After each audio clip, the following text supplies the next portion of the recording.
Olá, seja bem-vindo a mais um vídeo. Eu me chamo Nicolas Gerardi e hoje eu quero comentar sobre o recente caso da falência do Banco Master, né?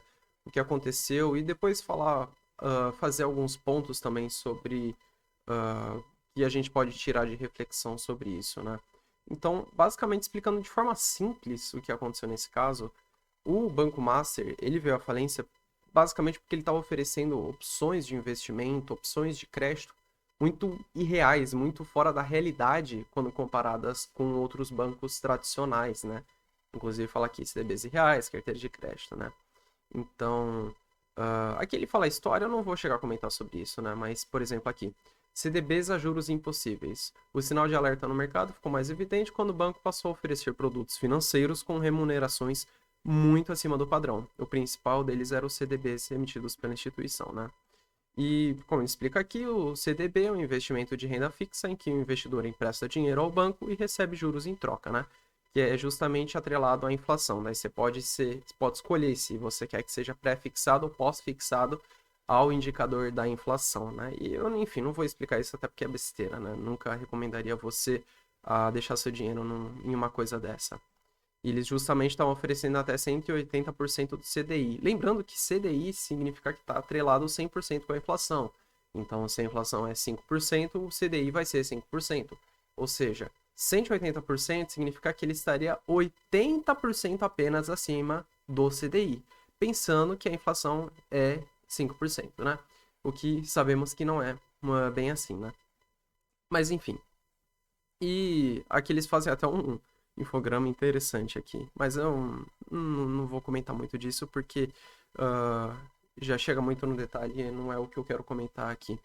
A mensagem que eu quero deixar aqui pro vídeo é que isso é só mais um caso de mais um banco que faliu por seguir o sistema, oferecer opções irreais, coisas que não existem.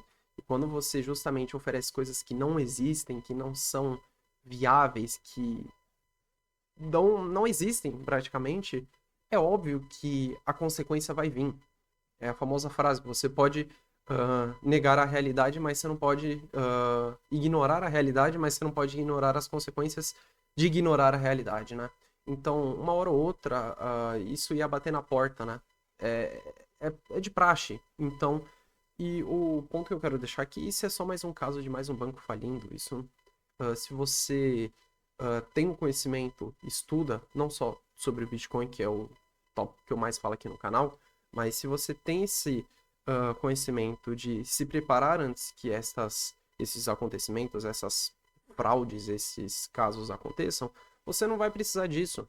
E daí agora tá todo aquele fuzuê de que o FGC ele cobre perdas, falências de banco até 250 mil por CPF, né? Então, se você tivesse investimentos que chegam até 250 mil, você pode entrar com um pedido no FGC para pedir esse dinheiro de volta, né? E eles realmente vão ter que tirar uma parte da reserva deles para fazer o pagamento das pessoas que estavam com investimento no Banco Master, né? E que sofreram perdas por causa da falência. E o total desse dinheiro eu tinha visto vai chegar até 41 bilhões de reais, tá? Isso é mais ou menos um terço das reservas totais do Banco Master, né? E as lições que você pode tirar é justamente essa. Não tem por que você deixar seu dinheiro em banco. Não tem por que você deixar Bitcoin na corretora. Quando o que você mais tem é casos de falência, é casos de roubo, é casos de ataque hacker, é casos de vazamento de dados. Então não tem porquê. Você tá vendo toda hora, você aprende na prática com os erros dos outros e você continua a cometer os mesmos erros. Isso não é lógico. Então é importante ter essa noção de não cometer esses mesmos erros. Porque digamos que, beleza, mesmo assim você recuperou uma parte, recuperou os 250 mil. Mas e se você tivesse 10 milhões, 100 milhões de reais investidos no banco? Porra, 250 mil eu acho que não é tanto dinheiro assim para você, né? Então, e é justamente esse o ponto. Se você pesquisar, o que mais existe é caso de falência e, enfim, ataques, não só para bancos, tá? Que já teve alguns outros casos aqui no Brasil que foram recuperados pelo FGC, as pessoas foram atrás e conseguiram esses 250 mil recuperados, mas também de corretoras de Bitcoin, né? E não seriam corretoras de Bitcoin, né? Seriam corretoras de criptomoedas, porque elas não são Bitcoin only. Porque muito provavelmente se elas fossem só Bitcoin only, elas não teriam sofrido essas ocorrências, seja ataque hacker, seja vazamento de dados, seja falência, enfim.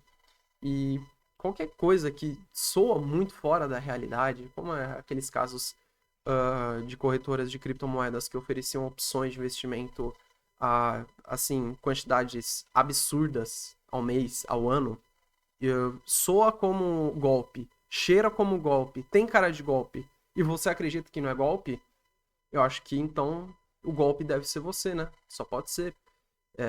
Se tem cheiro, tem gosto, tem aparência, só pode ser aquilo, né? Não tem por que você não suspeitar disso. Então é justamente esse o ponto, tá? Então, você vê que é cada vez mais importante você ser soberano do seu próprio dinheiro, ter controle absoluto do seu dinheiro, que é justamente o que é o conceito de propriedade, né? Não entrando no sentido de propriedade privada, mas no sentido de propriedade. Propriedade, a definição do termo é quando você tem controle absoluto sobre aquela coisa. É que nem eu estava tendo algumas conversas com alguns amigos, enfim, sobre até propriedade privada aqui de móveis, casas, apartamentos. Não existe propriedade privada no Brasil, justamente porque na Constituição define que propriedade privada tem função social. E quem define a função social é o Estado. Ou seja, ele que define se você tem propriedade sobre aquilo ou não.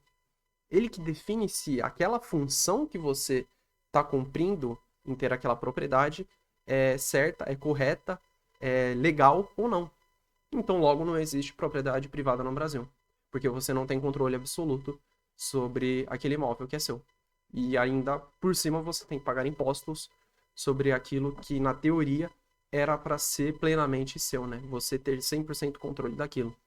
Que não é bem o que acontece. Tem que pagar IPTU, tem que pagar IPVA. Então, não existe propriedade privada. É simples assim. E para o dinheiro é a mesma coisa. Por isso que é importante você ter o controle do seu dinheiro, ser soberano sobre o seu dinheiro. Se você tem as chaves privadas e só você tem as chaves privadas do seu saldo em Bitcoin na sua carteira, logo você é o dono daquilo, daqueles Bitcoins. Se outra pessoa te roubar e agora ela tem a propriedade daquelas chaves privadas, logo ela vai passar a ser o dono daquele saldo em Bitcoin, porque ela vai poder fazer a movimentação. Então, é importante e é foda porque você ter que definir o conceito das palavras hoje em dia para algumas pessoas que não entendem isso. É justamente esse o tipo de debate que não deveria existir sobre definição das palavras. Mas infelizmente tem que ser assim, você tem que primeiro definir o conceito das palavras que você está conversando com aquela pessoa antes de conversar, porque senão vocês não vão estar se entendendo, vocês não vão estar falando a mesma língua. E não tem como ter conversa, entendimento, debate, se as duas pessoas não estão falando a mesma língua, não estão... Você entendeu? Então é basicamente isso, né? Bem, a mensagem que eu queria deixar pro vídeo era essa. Se você gostou do vídeo, deixa um like aqui embaixo, se inscreve no canal também. Vamos tentar chegar a 1000 inscritos até esse ano. Talvez chegue, talvez não, mas enfim. Obrigado pela sua atenção e te vejo no próximo vídeo.